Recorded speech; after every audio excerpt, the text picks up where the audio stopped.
Bismillah, alhamdulillah, assalamu alaikum, which is greeting of peace. Peace be unto you. Thank you for tuning in to another episode of The Dean Show. Today we're going to be talking about hip-hop with our guest, Napoleon, from the Outlaws, which was a group that was alongside with Tupac Shakur. So when we come back, we're going to be talking about hip-hop. You don't want to go nowhere. We'll be right back. Allah, there's only one God and Muhammad is his messenger. Allah, la ilaha illallah. Allah, there's only one God and Jesus was his messenger. Allah, la ilaha illallah. I don't know why I did that. Maybe it's just to break the ice. Assalamu alaikum, brother. Peace be unto you. Wa alaikum assalam rahmatullah. Peace be on back to you, brother. Thank you, brother, for being with us here again on the Dean Show. My pleasure, man. Thanks for having me. My pleasure, man. Now, I mentioned hip-hop, and can you tell us and define what does hip-hop actually mean? Hip-hop nowadays is very hard to even define it because every year it come up with something crazier. But I know hip-hop started in the Bronx, New York, the whole rap thing where I recall and remember when rap first started off, it was all about trying to help each other get out of the struggles of in the inner city. And it started off with everybody talking about we're going to go back to the motherland in Africa and we're going to help each other. But now hip-hop is way far away from what it started, from the foundation of basically positive and getting the people out of the struggles of the inner city. Right now, hip-hop, from what we know, is all about how much guns you shot, how many people you murdered, how many women you fornicated with, disrespecting women and disrespecting other people. Is basically to the point where it's even hard to define hip-hop as far as my concern.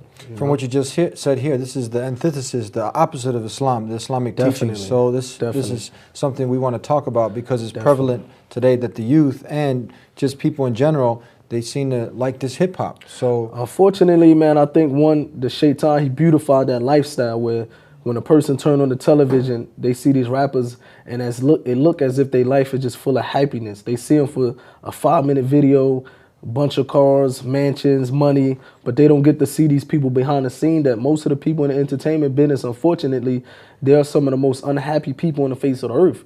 Even though their music videos might display another characteristic of these people, but these people, they not happy. And I was one of these people. It was it's like the people are searching for something to drink. Everybody's thirsty. And most of the people, they turn to negative to quench their thirst. You know what I mean? And I was right along with these people. yeah, you have your own section on the Dean Show where we did a show about how you came actually to Islam, how you surrendered yourself to the creator of the heavens and the earth, not his creation, Definitely. living the way of life of all the messengers of God, including the last and final messenger sent to mankind, the Prophet Muhammad, peace be upon all the messengers. Definitely. So now, tell us, you were hanging around, you were a part of the Outlaws. Yes. Sold how many? 40 million? I was on records that sold 40 million records worldwide. 40 million records. Outlaws. Outlaws, definitely. And Tupac, he was someone who you said is in the Guinness Book of World Records for Pac selling the is in most. the Guinness Book of World Records for selling the most records out of all rappers. He sold over 60 million records worldwide. And majority of them records he sold after he passed away. Yeah. So now you're a Muslim now. Muslim, alhamdulillah. So now the life that you're living is opposite of what the hip-hop Definitely. people are calling you to. Definitely. Or Hip-hop, calling the man, people to. Exactly. Most of the time, hip-hop, unfortunately, I wouldn't even truly blame too much of the rappers. The reason why is because most of the rappers, they truly come from the ghettos. So if you come to an individual who never really seen probably $5,000 in his life or $500 and you tell him, I will give you a contract for $1 million. I will put $500,000 in your pocket, but I want you to talk about a certain type of rap. I want you to preach a certain type of lifestyle in your music. Most of the people going to say, look, man, if I got to talk about killing my own brother for that $500,000, that $1 million, I'm going to go ahead and do it. So it's an industry where the people behind the scene is the ones that's really calling the shots. It gets to the point where the rappers, if they don't produce the album that the record company tells them to produce, they out of a job. You know what I mean? So it's a very tricky cycle. It's all about get mine, get yours, that's it. Definitely. It's all about get up out of the ghetto. Most of the rappers, they never go back to the hood. They make it out and they forget about the people in the hood. So it's a very tricky cycle. You know what I mean? Even some of the rappers, when they get to a point, when they get tired of that type of lifestyle that they're preaching about in their music, it's even hard because they're in contract. So the record labels, for example, Prince, you remember the singer named Prince, and this is the reason why he used to walk around with slave on his face, because he basically exposed the industry and said that the musicians are really slaves to the record companies. What did he do? He walked around. He used to walk around and put slave on his face. He used to walk around with slave written on his face. Prince, the singer formerly known as Prince. I don't know his name now, but he used to speak. He talked about how basically this is a record. This is an industry that's is designed to put you in debt. You put one record out, and when you go get your money, they will say, well, you owe us millions. And in order to pay this millions back, you got to give us another record, but we need this type of music. So it's really hard. You know what I mean? It's a cycle that even some of the musicians don't even know how to get out of. It's kind of like interest, credit. Definitely, definitely. The same people run interest, run a record label, I'm sure. Yeah. You know what I mean? So this is, again, the opposite. Like we as those who follow that way of submission to God, to the Creator, we want to be slaves to Him. Exactly. But it seems like if you run away from being slave to the Creator, you end up being a slave to something in His creation. And that's, you hit it on the nail, man. They basically, if you're not a slave to Allah, you're going to be the slave to something. Either your desires, your money, your jewelry, your cars. You're going to submit to something. You know what I mean? So the music industry is basically, it called to the opposite of what Islam called to. Islam called for one, the respect of women. Islam called to that we do not oppress women. You know, before I became a Muslim, I used to oppress women. And you got people running around saying that the Muslims, we oppress our women. I come from a society, man, a background that I did music oppressing the women. It wasn't until I became a Muslim that you actually see how women's supposed to be treated. So the music industry called to the disrespect. Most of the lyrics is about shirk, associating partners with Allah. It's about, like I mentioned yesterday, man, I remember when I used to write raps, I used to literally try to inspire to say the most evilest thing that a person can hear. I used to go to write a rap and I used to say to myself, I want to say something so evil that the people might think the devil himself said these words. And this is the type of industry that after a while it makes you want to be the one that's the most in everything, the most craziest, sell the most records, the most disrespectful to the women. It's a competition among the rappers. And what's the drive behind that? What are you trying to accomplish at the end of the day? We'll be right back. Allah, there's only Former bad boy, gone good boy. You know, I ran with an entrepreneur. I ran with an icon in the music business. How he attained something that money couldn't buy. Short period of time, the success of the records that I did. He left that life. Wasn't a country that I couldn't go to. He lived this good life. Wasn't a country that I couldn't go to. The life that brought him peace. A person couldn't identify with who I was or the songs I created. Brothers and sisters, get ready. You're watching the Dean Show. Take it away, Eddie. What are you waiting for? What are we waiting for right now? What are we waiting for all these people to come to Islam? What are we waiting for? What are we waiting for right now? When they're gonna come? They're gonna come. Allah gonna bring these people. Allah subhanahu wa ta'ala put in our hand the ability to do it. Now do your job. To be honest, even when I look back at it, I ask myself, what was I trying to accomplish? You know what I mean? What was I thinking about? I think that it was just, this is an industry for the devil. I really think that this is an industry for the devil, and it's to take people away from the remembrance of Allah. You know what I mean? So at the end of the day, at the end of the day, it's all about money. It's all about how much records you sell, how much money you make. What about some people that might argue and say, you know what? This is an artistic way of expressing oneself from kind of the lifestyle that I used to live now.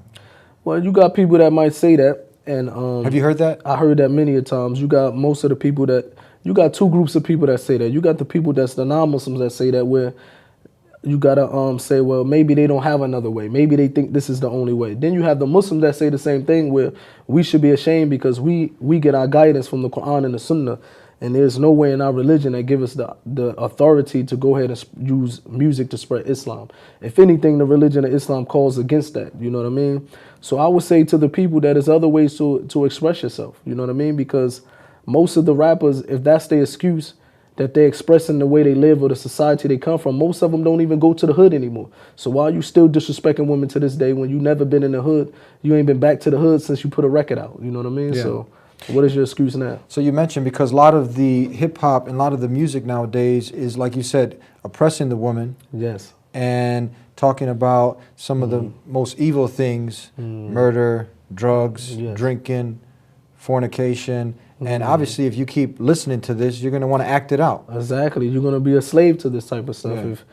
if you listen to this stuff and that's all you hear, like you just said, man, eventually the youth going to start thinking that this is the way of life. You know what I mean? Growing up, I remember that I thought that that was the only way of life. You know what I mean? So the best thing to do, we know that that's, first of all, it's a waste of time. You know what I mean? Waste of time. A waste of time to even sit and listen to that stuff.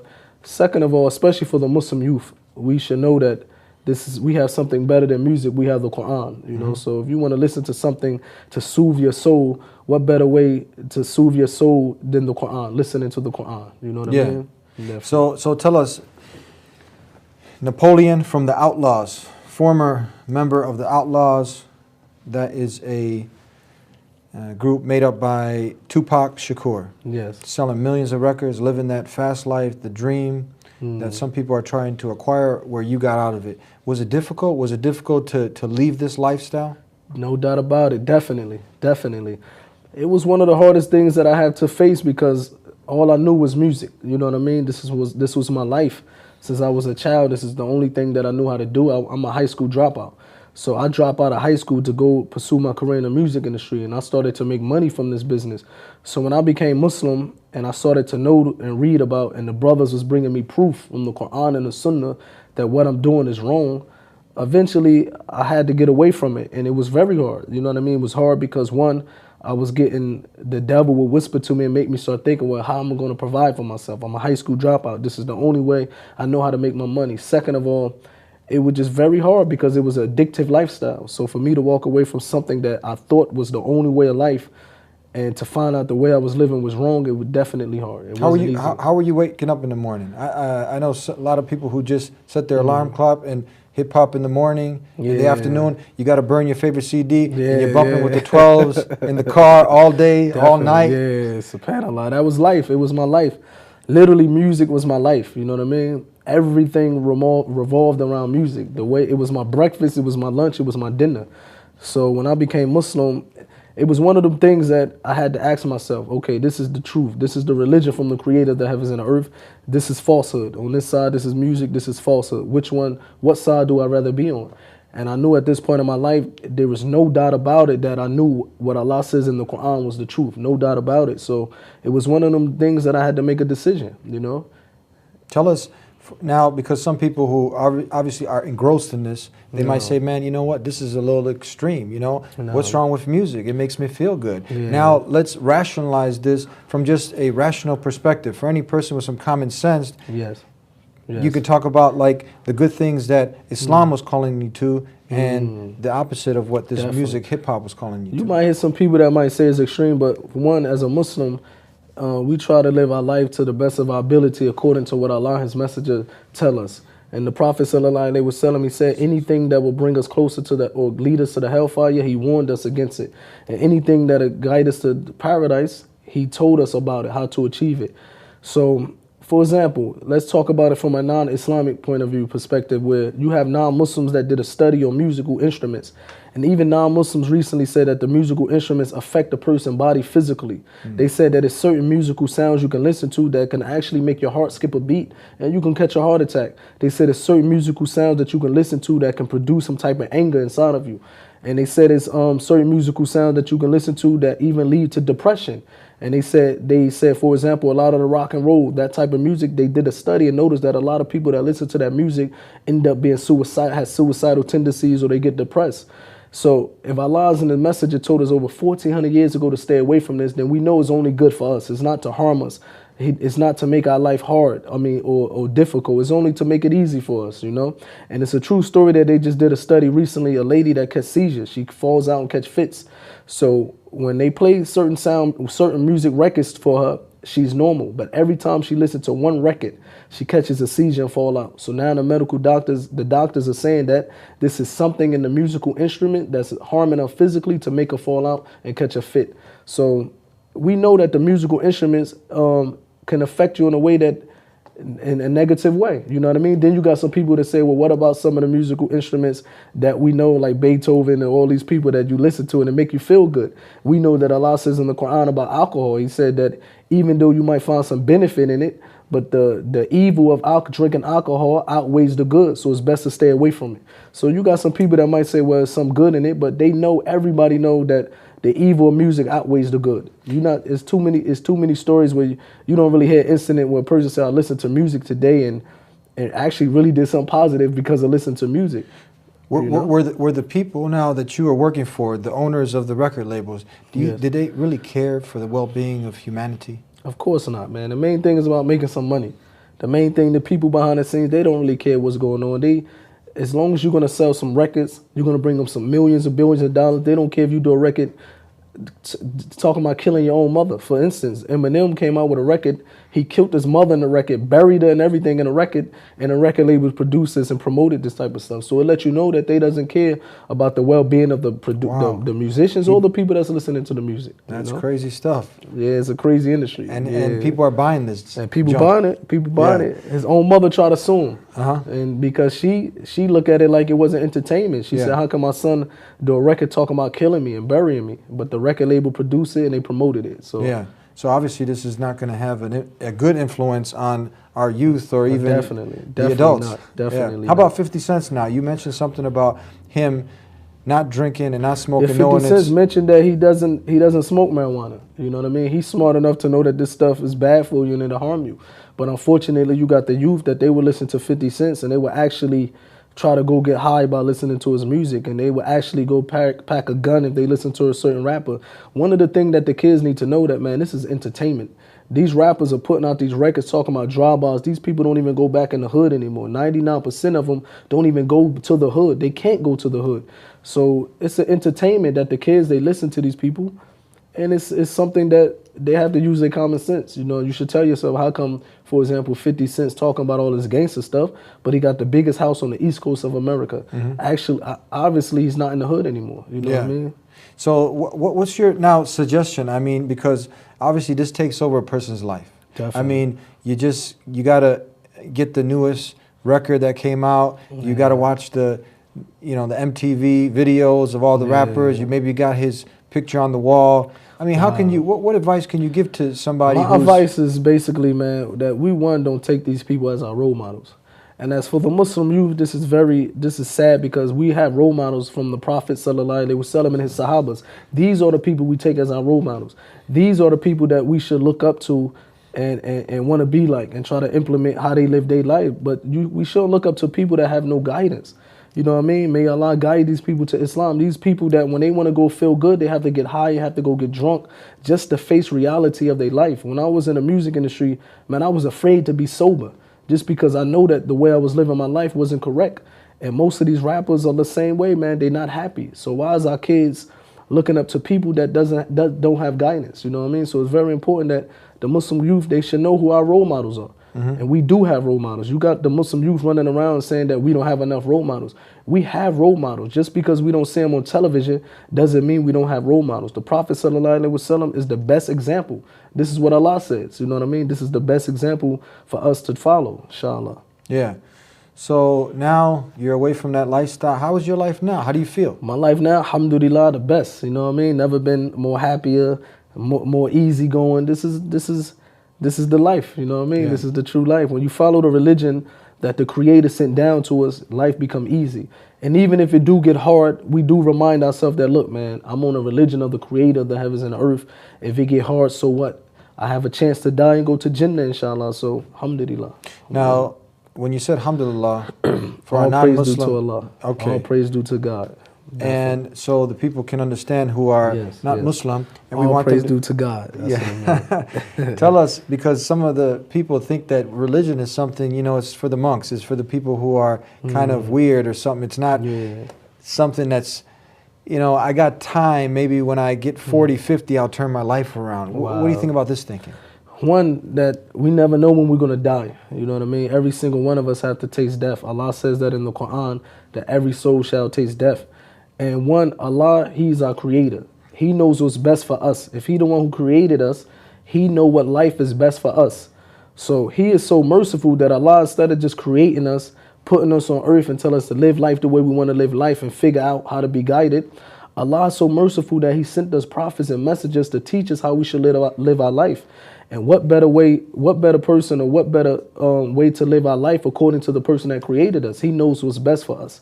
So we can never go wrong following the religion of Allah, following the religion of the creator of the heavens and the earth. So most people might think that, well, following a religion only going to basically shorten the happiness of my life, but that's a wrong understanding. That's a misunderstanding, because you can never go wrong following the way of life that your creator legislated for you. You know what I mean? Now, as one who has consciously made the decision to submit to the creator, not his creation. Yes. Worshiping him alone, not setting up any partners, sons, daughters with the creator. You got all sorts of weird things. Those are the weird things. Yes. And organized religions organized by men, we shouldn't have to follow those. But something organized by the creator, let's submit to it. Definitely. So now that you have done that, yes, you've submitted to the creator.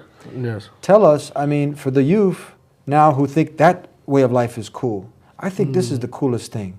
Knowing your purpose in life. Tell us, like, some of the things you do. Do you still play ball? Do you still, like, hang out with friends? I mean, are you just locked up in a room worshiping all day? That's what the people think, man. The people think that the Muslims don't have no life. Yeah. But as a Muslim, wallahi, I swear to God that my life became much easier, more happier, and I seem like I have more stuff to do now that I'm a Muslim. So it's many things. A Muslim could basically live life the way you was living life before, and pretty much sense of that you can still play basketball, you can still go hang out with your friends, you can go swimming, you can go horseback riding, you can do so much stuff that's permissible in a religion. You know what I mean? Most people think that as a Muslim, all we do is go into a dark room and just pray. That's the wrong understanding of Islam.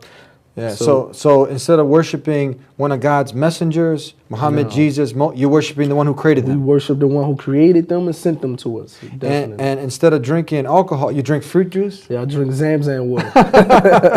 Yeah, fruit juice. You know what I mean? And you don't throw dice. We don't throw dice, definitely. No gambling. No gambling, no gambling. We don't need that. We don't need that. Yeah, it's only harming it, isn't it? Definitely. And what I mean, we're trying to have them relate to some of the goodness because it's only in their nature if they honest with themselves. What's another thing? I mean, you eat some good food, right? Definitely. But you stay away from what? That's the food. We stay away from the pig, pork. We stay away from the pig, and it's a small amount of food that the Muslims stay away from. But other than that, Allah everything is there. Everything else He makes permissible. It seems like in this religion, it's more thing permissible than that's permissible than impermissible. You know what I mean? This is the religion that is a vast religion. It's a way of life. A lot of people don't know that Islam is a way of life. Everything we do is pretty much worship. You know what I mean? It's pretty much worship. And majority of the people, like you said earlier, they think to get religious, their life will get boring, but that's a wrong understanding. And I was the same way. I was afraid that now I don't drink alcohol, how can I have fun? I can't go to clubs, how can I have fun? And you'd be surprised the stuff that you can do when you live your life according to the way your creator legislated from you, man. Life just becomes so much fun, so much happier than living that type of life that you think is happy, which is only temporary happiness. Only temporary. Only temporary. You can die at any time. Definitely. Yeah. Now, some people think like, man, I got to give up, the bacon. I got to give up that Hennessy. I got to give up the Jack and Coke. I got to give up fornicating. I'm losing my mind. But can a person now come in, make that first step, declare that there's only one God, I'm going to worship Him alone, accept that Muhammad is the last and final messenger, and then slowly, some people say, I'll try to change all this, then I'll come to the way. What do you? I think that's a bad understanding if they think, because if they think they should change and then come first, because the only thing that's going to actually change us is the religion of Islam. That's the medicine. That's the medicine right there. And the most important thing of this religion is that we should worship our Creator alone. Yeah. That's what Allah called us to the most, is that you should give Him His rights. He created us. He provided for us. All He asks back from us is that we should worship Him alone. That's the first step. A person should take that step first, and then later on they can work on their life and they can work upon other things. But the first step that we should take is to worship our Lord alone. Give Him His rights. You know what I mean? And everything else come later. You know what I mean? Yes. Even the Prophet ﷺ, they were selling for the first 13 years. He only preached Tawheed, the oneness of Allah. He only called the people to Allah. It wasn't no verses of the Quran revealed said stop drinking alcohol. It wasn't until 13 years later. You know what I mean? What I found in my personal life is the more I got to know who my Creator is. If you don't know Him, then you're like, why should I do these things for Him? But when you get to know, you made some good analogies yesterday that the Creator in one part of the world He's making it shine, in another part it's raining, in another part He's feeding the fish down in the sea, the bird in the air. Wow, that's amazing. So when you get to know your Creator, then you want to do what He wants you to do. You want to give away from that stuff. You start feeling embarrassed. You start feeling embarrassed, like, wow, look at all the blessings Allah bestowed upon me, and He asking me to leave this for Him. and I can't do it. You know what I mean? So we can do it. Most people are afraid because they think they can't do it. You know what I mean? That's another thing, that if you truly ask Allah to help you to get rid of certain things or to move away from certain habits, Allah, inshallah, will make it easy. You know what I mean? And Allah you will come only, through. I mean, from there, you die in the right state, and now you can be in paradise. That's forever. Yeah, forever, ever. Man, in paradise, imagine that. You know what I mean? With subhanAllah, forever. That's You know not what I worth, mean? you know, taking something that's so short, you can die at any time, and bartering it for now, Wow, for eternity. Yeah, who would do that? Nobody in their right mind would basically take something that's going to last for 30 minutes, 5 minutes to give up a way to live in paradise forever. Yeah. Nobody would do that in their right mind. They can support. Last comments and suggestions for those now that they are really in tune to what you Definitely. are saying. What I would say, man, to the people that's listening, I would say if there's any non-Muslims out there listening, man, just take your time out, man. It's not going to hurt you for you to go pick up the English translation of the Quran and read the biography of the Prophet Muhammad. And also for the Muslims, speaking to myself first, that it's about time that we return back to our religion, and according to the Quran and the Sunnah, man, we go back to our religion properly. You know what I mean? Because there's nothing else out there, you know? Yeah. Nothing else out there. And if you can do it, a person who was making a ton of money here, and you sacrificed all of that and gave it up for the pleasure of your Creator. Yeah, it's nothing better. It's then nothing better, I think man, many of definitely. us out there who are struggling with some small vices, we can give that up. Yeah, try it, man. Try Islam. Thank you, brother. Jazakallah khair, Wayaka, man. thank Thanks you. a lot, man. And thank you for tuning in to the Dean Show. We hope you got the benefit. I mean, take the advice. It's real simple. Ask the one who created you to guide you. And then do some legwork. You did some legwork to get the best car, didn't you? Or to get the nice clothes. You had to walk to the mall. You had to, you know, put some effort behind it. I mean, do a little effort and use your mind. Open your heart and investigate. Investigate and ask the one who created you to guide you. It'd only be fair if he did. And come back here every week to thedeanshow.com. We'll see you again next time, inshallah, God willing. Assalamu alaikum. Peace be unto you. It comes to you the truth and the attribute of the one who created you, that he's one and alone running this universe, that he doesn't become born, he doesn't die, he doesn't eat and then go to the bathroom. This is not God. We got problems here. It doesn't make sense. Who was Jesus worshiping? Because it's recorded in the Gospels. Despite all of the other issues about the Gospels, we put those aside. We just say it's mentioned there that Jesus worshiped God. One who protects us from hunger.